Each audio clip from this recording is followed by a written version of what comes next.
By an Arton-DL1, you receive a manual, 2 attenuators of 1 and 2 decibels, and linear smoke detector, which consists of 2 units. To check and install the detector, you need 2 detector units, laser pointer, DC source, set of tools, manual, 2 attenuators, drill template, and cable. Before mounting the detector, we recommend you to check the performance of each unit. We start with the receiver. For this purpose, connect contact 4 to the negative contact of DC source and contact 1 to the positive contact of DC source. After about 10 seconds, the yellow LED indicator on the receiver should flash twice every 2 or 3 seconds. Then we check the performance of the transmitter. For this purpose we need the same DC source, a pair of connectors, and a resistor from 30 to 100 ohms. Connect contact 4 of the transmitter to the negative contact of DC source. Connect contact 1 via the resistor to the positive contact of DC source.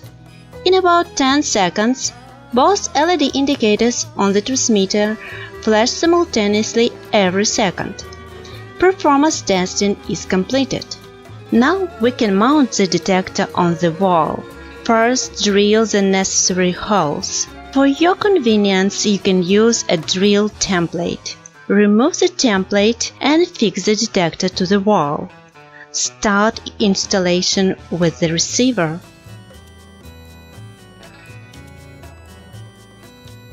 Connect the cable from the fire alarm control panel to contacts 1 and 4 of the receiver. Connect the cable joining the receiver and the transmitter to contacts 10 and 11.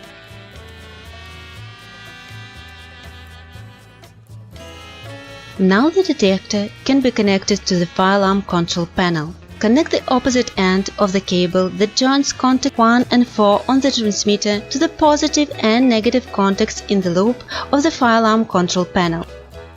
Now the transmitter can be installed to the wall. Connect the opposite end of the receiver's cable to contact 1 and 4 on the transmitter. Connect the resistor to contact 10 and 12. The transmitter is ready. Installation of Arton-DL1 is completed.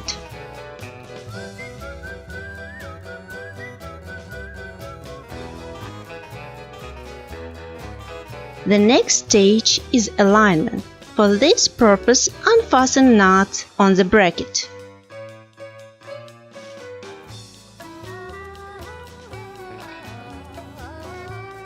Fix the laser pointer Luch 1 to the transmitter. Switch it on and point the beam directly to the receiver's lens. Fix the transmitter.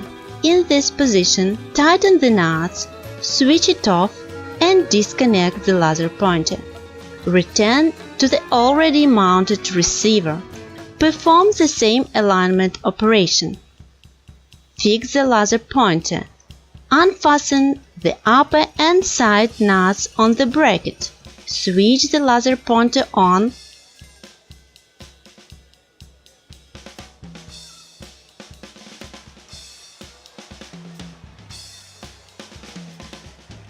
Point the beam directly to the transmitter's lens.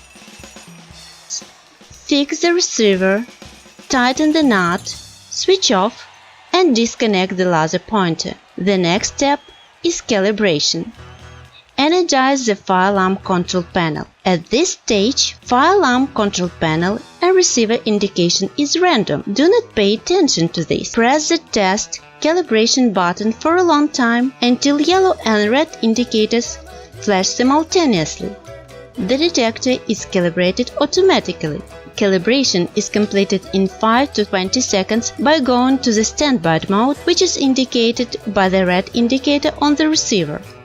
The final step is checking the correctness of the system settings. For this purpose, use attenuators. First, place 1 dB attenuator in front of the detector's lens. Wait up to 15 seconds. The detector must stay in standby mode. We are placing the 2 dB attenuator. The red LED should flash brighter, and within 10 seconds the detector goes to the alarm mode. Finish this step by resetting alarm loop on the panel. At the same time, the detector goes to the standby mode. Arton-DL1 is ready to work. This is a triple mode linear smoke detector, which means that this detector may be in the fault mode besides standby mode and alarm mode, which is displayed by regular indicators and is transmitted to the fire alarm control panel. This reduces number of false alarms. The red indicator lights up on the detector in standby mode, and fire alarm control panel also displays standby mode. If we obscure the detector lens within 10 seconds, the detector reports the fault, which is duplicated in the corresponding loop on the fire alarm control panel. If we take obstacle away within 10 seconds, the detector and the panel will restore the standby mode. If the obstacle is not taken away within the next 10 seconds, the detector will go to the alarm mode, which is duplicated on the fire alarm control panel.